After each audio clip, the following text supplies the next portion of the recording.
星じゃ、不気味度を魅力じゃ。今回は PC エンジン CD ロムのスーパーシュバルツシルトをプレイしていくのじゃよ。シミュレーションゲームなのでちょっと長丁場にはなるが、ストーリーを楽しむつもりで見ていただけると幸いじゃ。本作は1991年12月6日に NEC インターチャネルより発売された PC エンジン CD ロム用タイトルじゃ。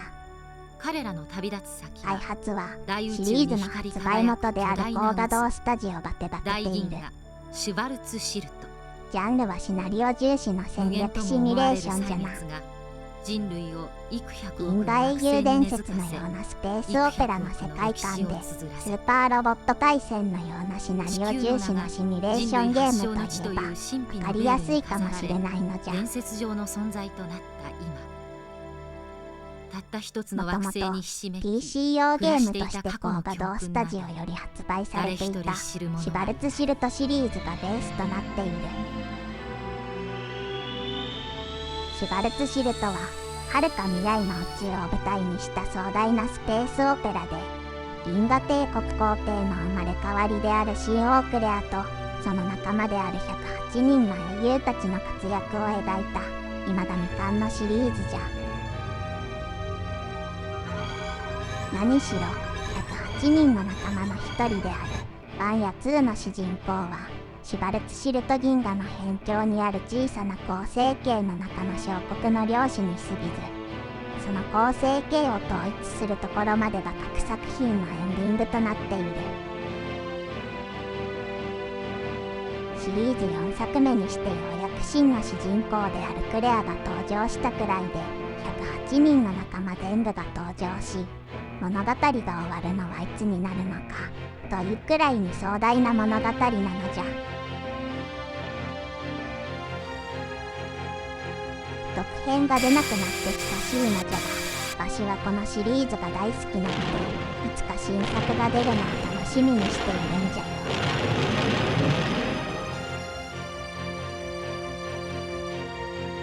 そして本作じゃが、そのシュバルツシルトの1と2のシナリオを合わせて再構成し、戦闘や外交などのシステムをコンシューマー向けに簡素化するとともに、CD ロムならではのビジュアルシーンなどの演出を強化したいわば特別版なのじゃ。なのでおそらく元のシリーズには物語としてはつながりはないのじゃが、シュバルツシルトの魅力が手軽に楽しめる作品なのじゃ。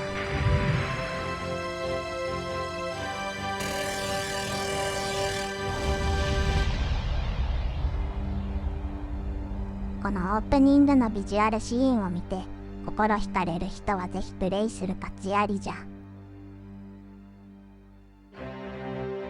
おストーリー冒頭で主人公の国を構成する惑星の一つが反乱軍に占拠されてしまうのじゃが、このオープニングのシーンはその一部を描いたものと思われるのじゃ。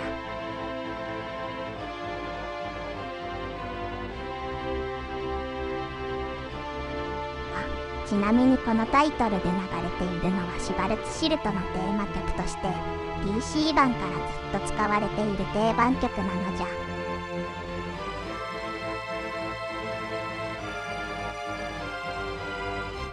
それでは早速プレイしていくのじゃよ。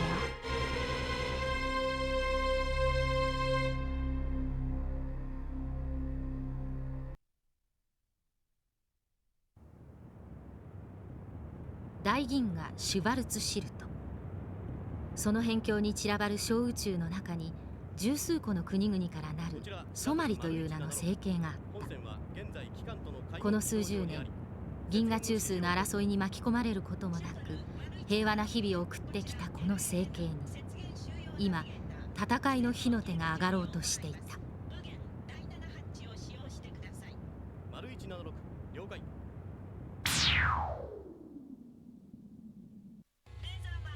このレーザー誘導で着艦するというのがもうなんというかたまらんな。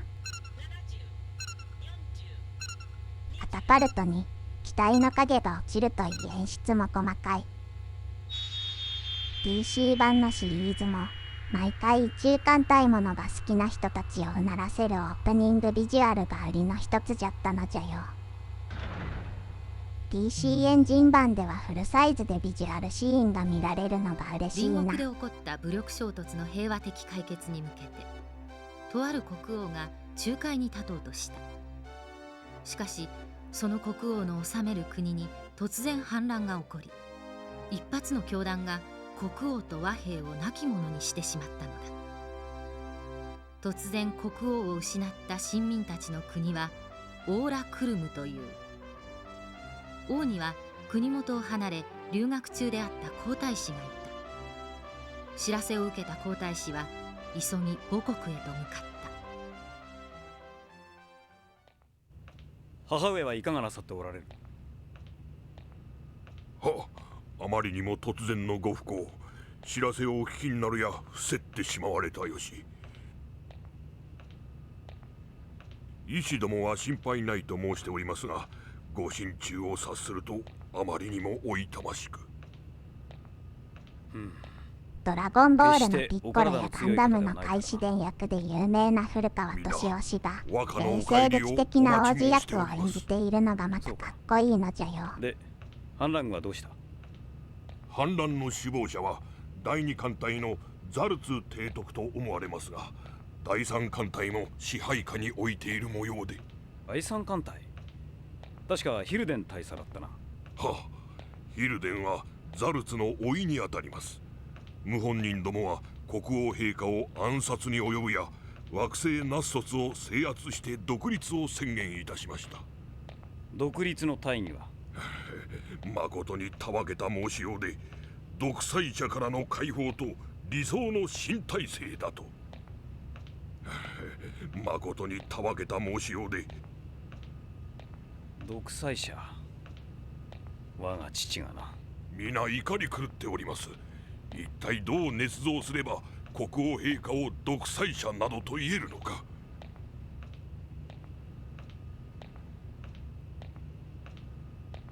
ここはエレベーターか何かに乗り込むシーンじゃな。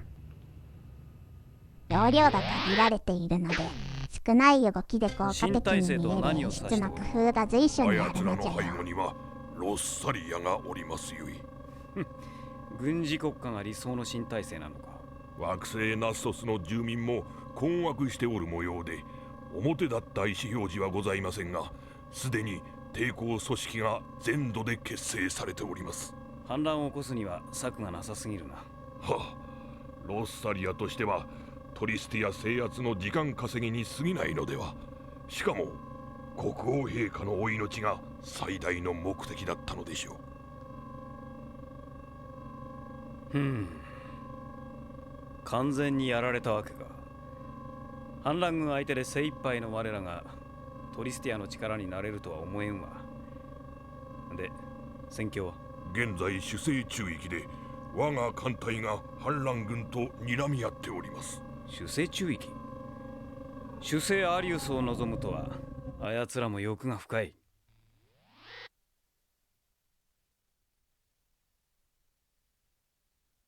全艦に通達。本艦隊は至急本勢に戻る。御意。もともとはこのロッサリアという軍事国家とオーラクルムの隣国トリスティアが領土問題で揉めているところ、オーラクルムの国王が仲介に入ろうとしたようじゃな。なのでそもそも領土問題自体がオーラクルムの国王を暗殺するための罠だった可能性もあるのじゃ。この主人公のアルシオンの冷静沈着でありつつちょっと皮肉屋なところに古川敏夫氏の演技がすごく合っていると思うのじゃよ。サブエンジン出力レベル 2AC3。 この辺りもアニメーションとしての動きは少ないのじゃが、 BGM とオペレーターの通信音声などを組み合わせることで非常にうまく見せているのじゃ。半径臨界まであと2000。各艦に次ぐ亜空間移動フェーズへ移行せよ。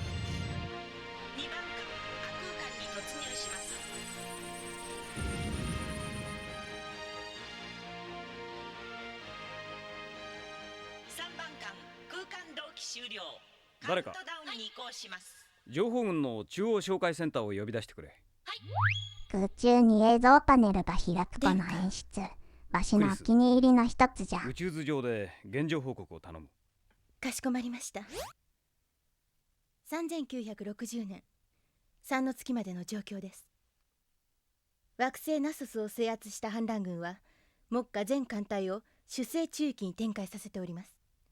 ただこのままアリウスに向かってくるのか、それとも第二惑星ポニオスをまず攻めるのか、作戦部でも意見が分かれるところで。我が艦隊との戦力差はやや我が方の不利かと。敵は2艦隊6隻、ただこちらは1艦隊4隻と不利な状況じゃ。先日惑星ナソスの司令部で目撃されております。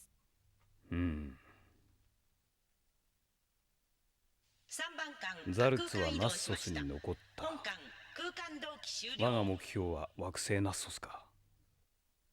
位置関係も含めて毎回こうして状況を説明してくれるので分かりやすいのじゃ。即位の儀を執り行っていただきます。王となるか。西暦3960年3の月、オーラクルムは新たな王を迎えるのです。いや、オーラクルムが迎えたのは平和の終わりだ。この皮肉めいた言い回しがたまらんのじゃよ。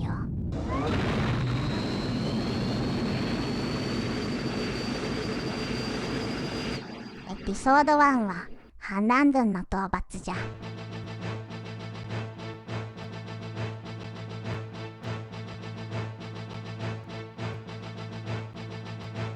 例によってスーパープレイでも攻略プレイでもないので、まあゆるりとお付き合いいただければ上々じゃ。あ、ネタバレもありなので未プレイの人はそのつもりでな。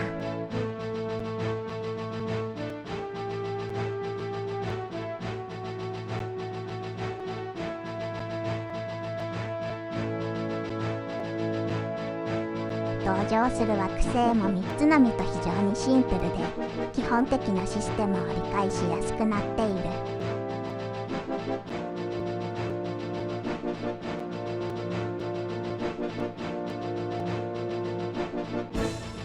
なんというか、音楽がまさにスペースオペラの壮大な感じで良いんじゃよな。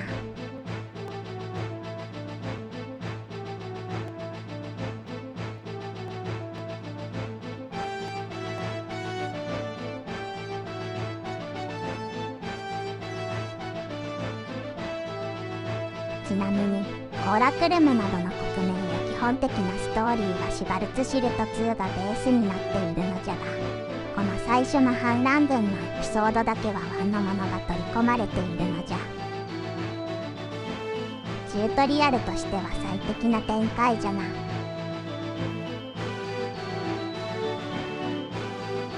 ピソード1ではこのバウマンの第一艦隊だけに頑張ってもらうのじゃ。動かす艦隊は一つだけで良いので初心者にも安心じゃな。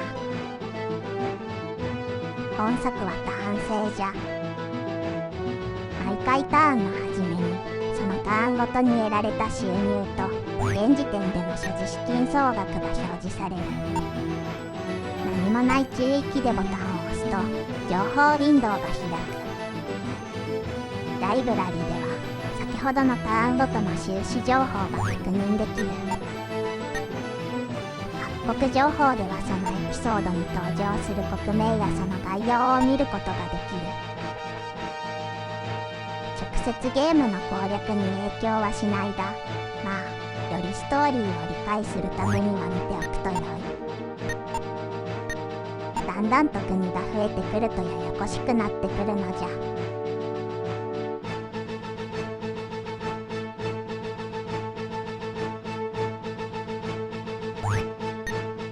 戦艦情報では自国が開発した戦艦の情報が確認できる。継戦力というのはそのまま HP と考えてもらえればよい。搭載能力というのは後でまた説明するが、振り分けられる所持ポイント数じゃな。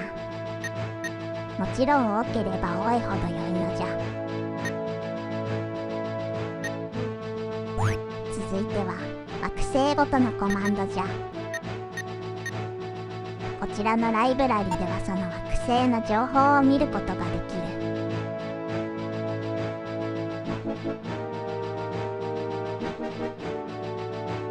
時々攻略上の重要な情報があったりするので一度は見ておくと良い。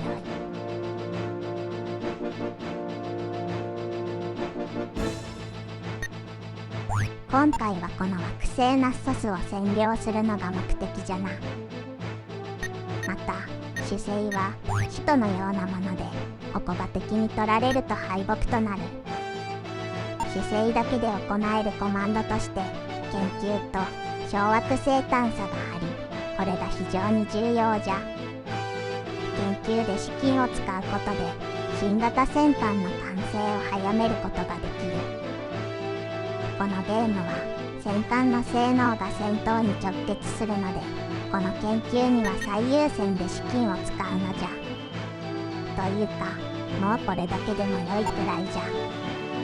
これで完成が9ターン後に短縮されたのじゃ。もう一つ重要なのが小惑星探査じゃ。実施すると毎回資金を50消費するが、収入を増加させる小惑星資源が見つかる可能性がある。結構収入としてはバカにできない金額なので、研究につぎ込む資金を増やし、できるだけ早く新型戦艦を開発するためにも実施した方が良いコマンドじゃ。他にも惑星ごとに防衛力強化、防御衛星配備というコマンドがあるが、正直言ってどちらも費用対効果が悪い。惑星の防衛は基本的には艦隊で行う方が良いので、ここに資金を使うくらいなら研究や小惑星探査、戦艦の造船に資金を回すのをおすすめするのじゃ。なのでわしはこの2つのコマンドは使わないのじゃ。最後に艦隊の操作に関するコマンドじゃ。艦隊司令のコマンドを選び、指令したい艦隊を選ぶ。空間移動というのは、支配下の惑星であれば距離に関係なく1ターンで移動させることができる。移動は中域を1マスずつ移動する。通常は1ターンにつき2マス移動ができる。修理は戦闘で減少した継戦力、つまり 1T を資金を消費して回復することができる。今のところはどれも修理の必要はないのじゃ。余談じゃが、各艦ごとに個別のコードネームがあるのが細かくて、こういうの好きじゃ。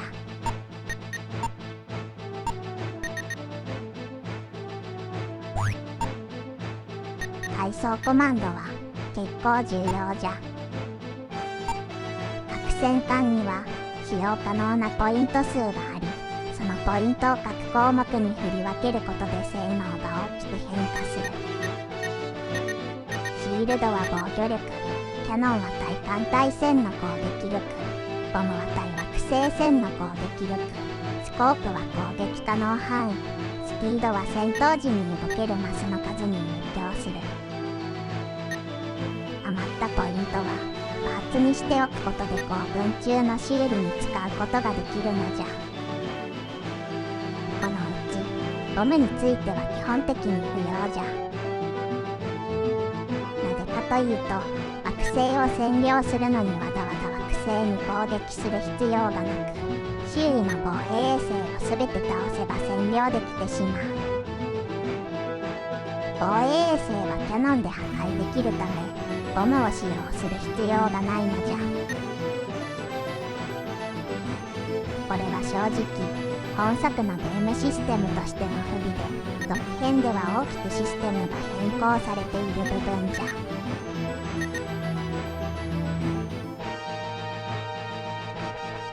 今回、わしはスピードよりシールドにポイントを割り振って、防御力重視の設定にしているが、まあ、ここは好みじゃな。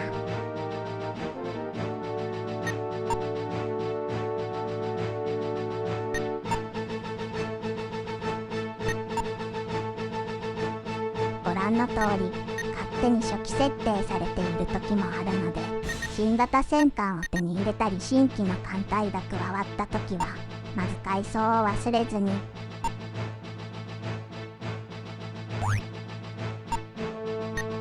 なお、違う種類の戦艦を新たに配備するのは同戦コマンドじゃが、ここはまた後で説明するのじゃ。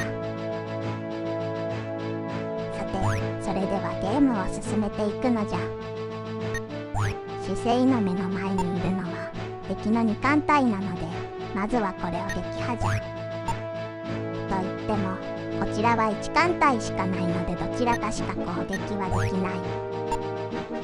主勢を取られるわけにはいかないので、近い方の艦隊に攻撃を仕掛けるのじゃ。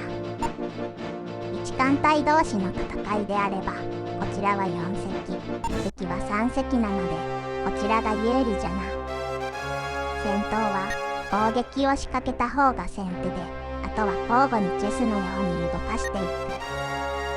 どの艦を動かすかは自分で選ぶことができるが、1ターンで動かせるのは1隻のみじゃ。チェスと同じくこのマークのついた機関がやられると敗北になるので、とにかく相手の機関を狙っていくのが戦闘の基本じゃ。移動、攻撃、選べるのはどちらかのみじゃ。1ターンの中で移動してすぐ攻撃はできないのじゃよ。撤退は戦場から消えて主勢に戻るコマンドじゃ。1隻ごとに撤退もできるが、機関が撤退すると残りの艦も全て撤退となる。まあ実質敗北じゃな。攻撃可能範囲はこのように赤枠で表示されるので、この枠内に敵が侵入してきたら攻撃可能じゃ。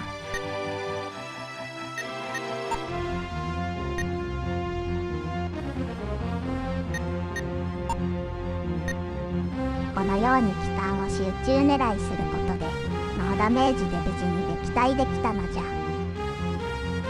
敵の艦隊が一つ残っているので、このままだと第2惑星の方に攻め込まれる可能性が高いのじゃ。あ、やはり攻め込んできたのじゃよ。ここは防衛衛星だけで切り抜けるしかないのじゃ。防衛衛星も動かし方は同じじゃ。今回もひたすら敵の機関を狙うのじゃよ。防衛衛星の攻撃範囲の広さに救われたのじゃ。相手も機関狙いで来るとかなり厳しい戦いになるのじゃが、基本的に CPU の思考パターンがおバカさんなので、かなり戦闘自体の難易度は低くなっている。このメッセージは小惑星資源が見つかる可能性があるパターンじゃ。これ以上そのエピソードでは見つからない場合は可能性がないというメッセージが出る。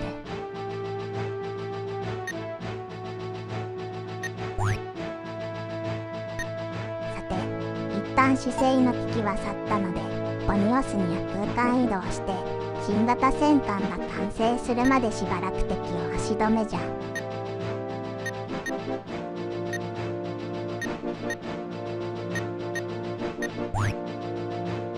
研究と小惑星探査に資金をつぎ込むのじゃよ。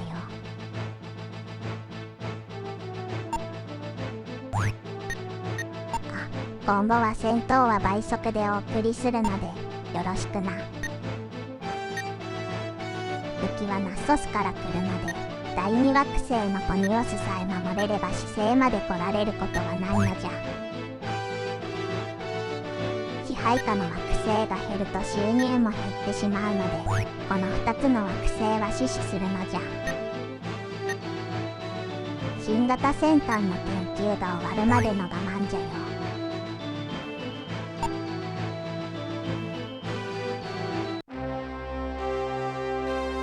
防衛のみなら機関狙いで十分対応できるのじゃよ。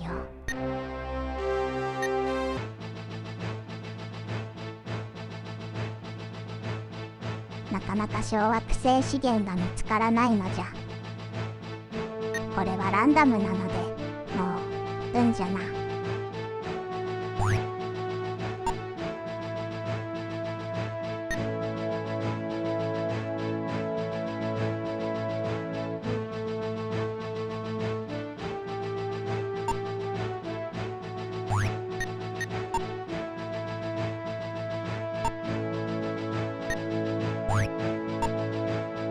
時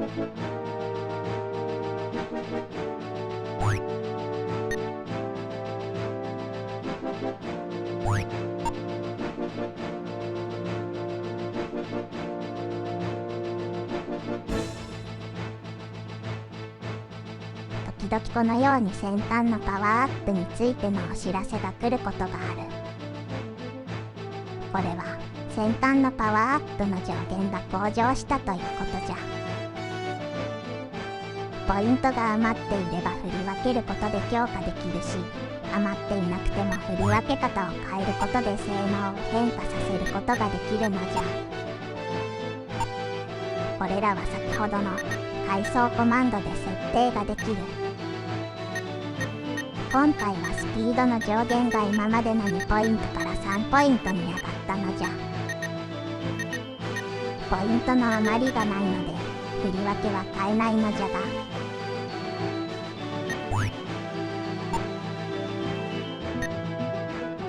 新型先端の研究完了まであと3ターン。引き続き資金をつぎ込んでいくのじゃよ。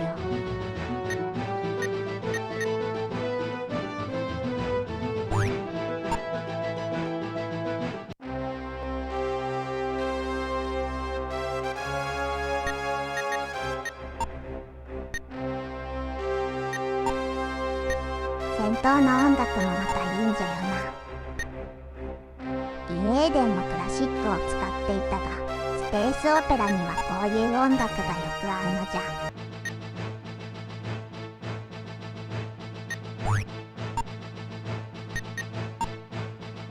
被弾した場合はこのように修理することができる。ただし修理コマンドが使えるのは基本的には惑星にいる時のみなので注意じゃ。移動中の修理はパーツにポイントを割り振らないとできないのじゃよ。いよいよ次のターンで新型戦艦の設計が完了じゃ。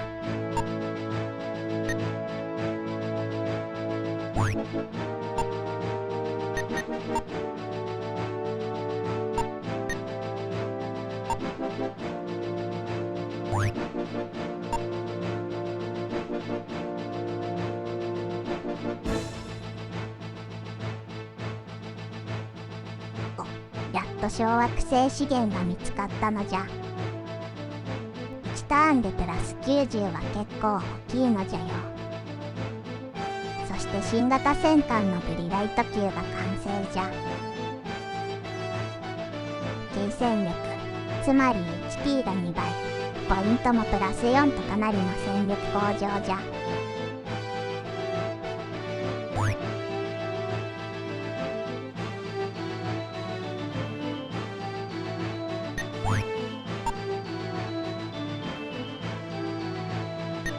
新しい戦艦にする場合は動線コマンドを選ぶのじゃが、残念ながらお金が足りないので次のターンに持ち越しじゃな。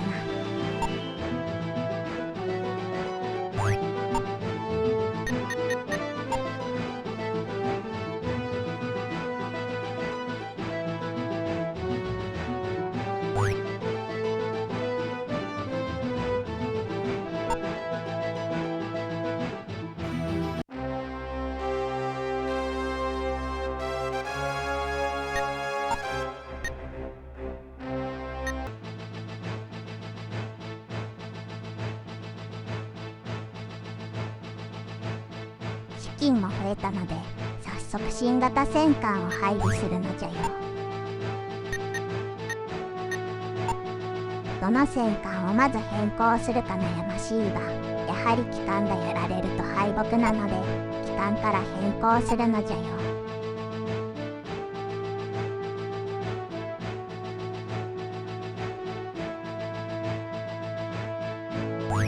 そして新たに造船した時は階層でポイントの振り分けを忘れずになのじゃ。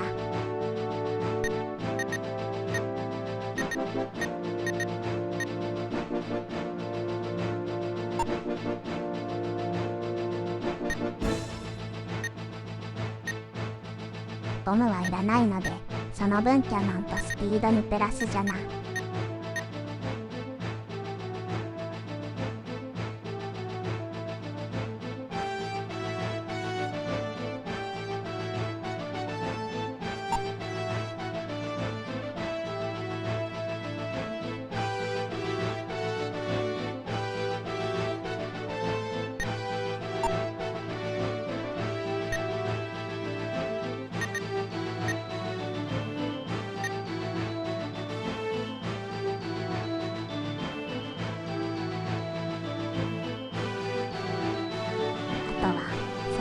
新型戦艦も配備したので、どうせ戦うのなら先手を取るということで攻撃してみるのじゃよ。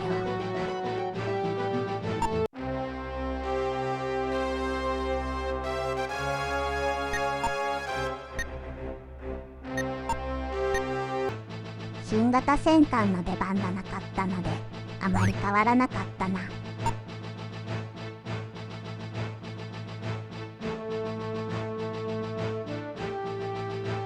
反乱軍が第三国より軍事援助を受けたとの情報が。実はこれで反乱軍にもブリライト級と同等の戦艦が配備される。放っておくとターンの経過とともにどんどん強化されていってしまうのじゃ。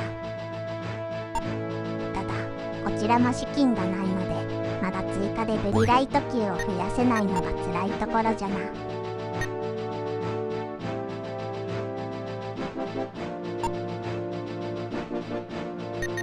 ちなみに残ったポイントをパーツに入れておくと修理資材になるので惑星にいなくても修理ができるのじゃ。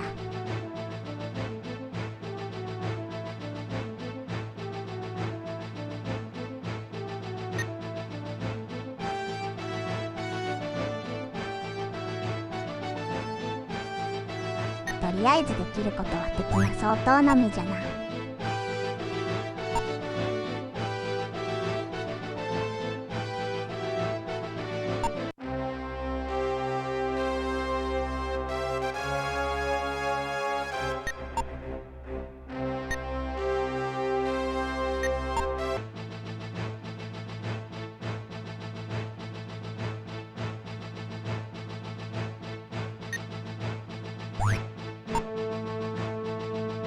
まだ今のところは敵に増援戦艦は配備されていないようじゃな。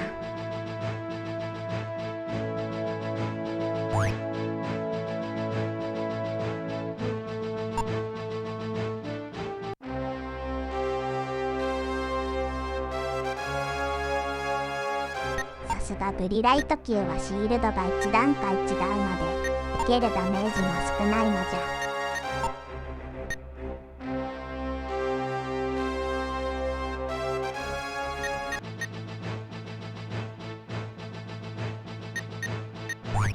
このままナッソスに攻め込んでもよいのじゃがダメージも受けているし資金も溜まっているので一旦引き返してブリライト級をもう一隻増やすのじゃ。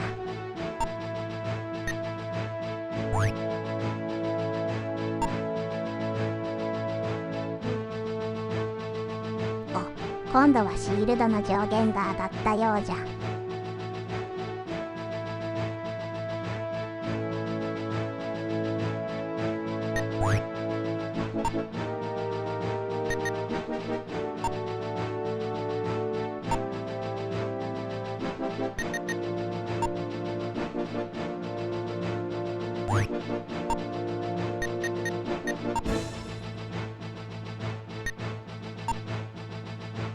2番艦は修理をせずにそのままブリライト級にすることで修理代も節約できるのじゃ。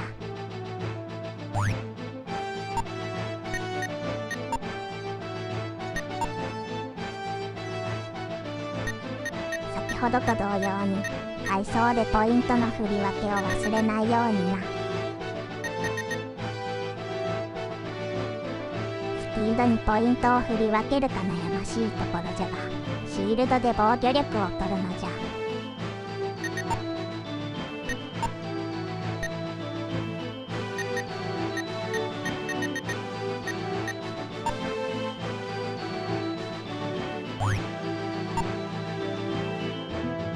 よし、いよいよナッソス奪還に向けて出撃じゃ。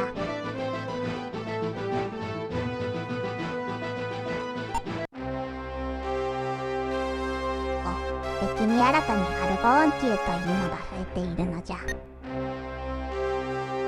れが第三国、つまりロッサリアからの増援じゃな。ハ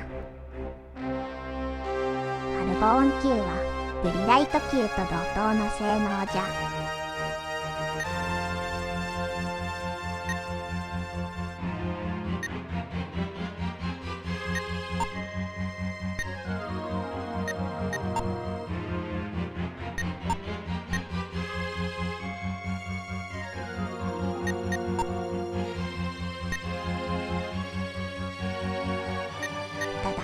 相変わらず CPU はおバカさんなので、こちらはひたすら機関狙いの戦法は変わらずで OK じゃ。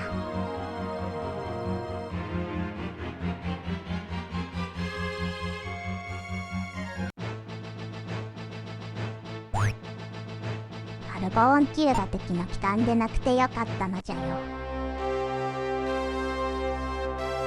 ただこのままターンが進むと敵の前線艦がカルボーン級になってしまうので、あまり時間をかけずにナッソスを制圧することをお勧めするのじゃ。もうこれで敵艦隊は排除したので、あとは惑星ナッソスのみじゃ。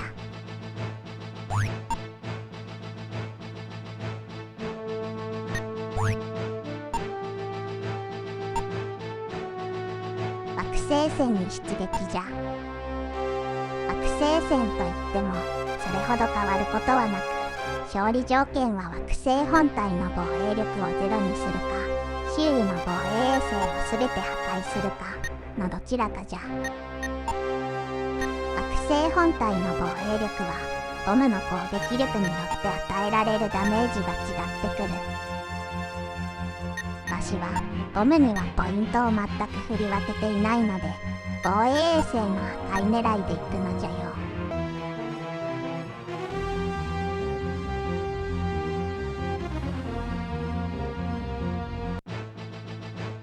無事に反乱軍を倒し、惑星ナッソスを取り戻したのじゃよ。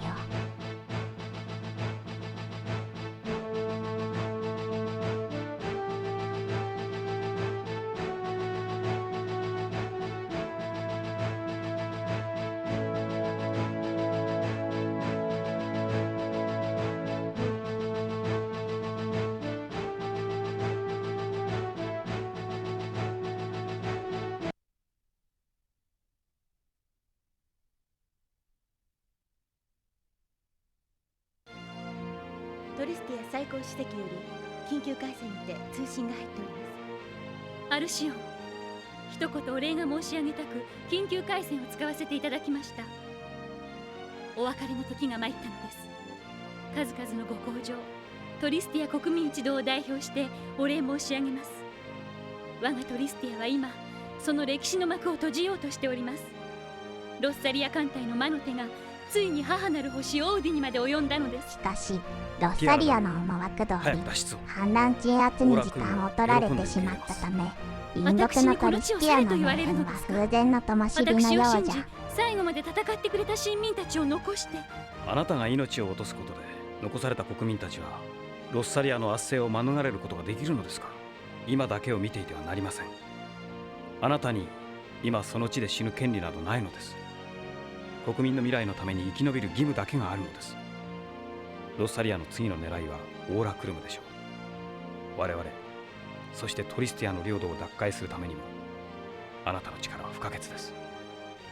我が国も立ち上がります。今はそのお命を大事にしてください。アルシオン、あなたはまだこのティアラに戦えと、もう十分と思っておりましたのに。ティアラ、我々の努力に十分などという言葉は。そうですね、アルシオン、わかりました。わずかですが残った艦隊とともにこの星を出ます。諦めるにはまだまだ努力が足りませんものね。戦って戦って、そしてまだ戦えるのならさらに戦いましょう。ティアラ殿、ありがとうアルシオン。あなたのお星で会える日を楽しみにしてます。あなたに神のご加護がありますように。無事な航海を。クリス、報告は？はい、準備はできております。始めてくれ。ロッサリア軍のトリスティア攻略は最終段階を迎えておりクリます。スタンが秘書とすでして有に惑星ト能すーヌスとアウーぎるな。ラは陥落し、主星オーディも組織的な反撃をする力は残っておりません。ロッサリアは全艦隊をトリスティアに差し向けたのか。報告が前後いたしましたが、先日ロッサリアはその後方にあるゲルーマン、グレイブリーの両国と同盟を締結しました。これでロッサリアは後顧の憂いなく艦隊をトリスティア方面に集中することが可能となったわけです。ロッサリア、ロッサリアには領土問題で紛争中の適正ま国さに悪があったはずだ。魔三国同盟じゃな。ラターニアですね。必要な抗議が行われたようですが、もう一つの同盟国グレイブリーの存在が大きく。グレイブリーか。エスパニアンの意を傘に来よって。ちなみにエスパニアンはこの政権で一二を争う大国じゃ。表面上は。そうなると我々は全ロッサリアを相手にするのか。一つだけ良い知らせがあります。ラターニアと密かに接触を取ることに成功いたしました。ほうして。時期と方法は明確にできんとのことですが、何らかの助力をすると。当てになるのラターニアはディッコロさんみたいなど大ちらにして賢者がもトリスティアの敵の領土をこのま敵は味まにはしておけ方という関係になりそうじゃ我な。らの戦力はどういう状況だ。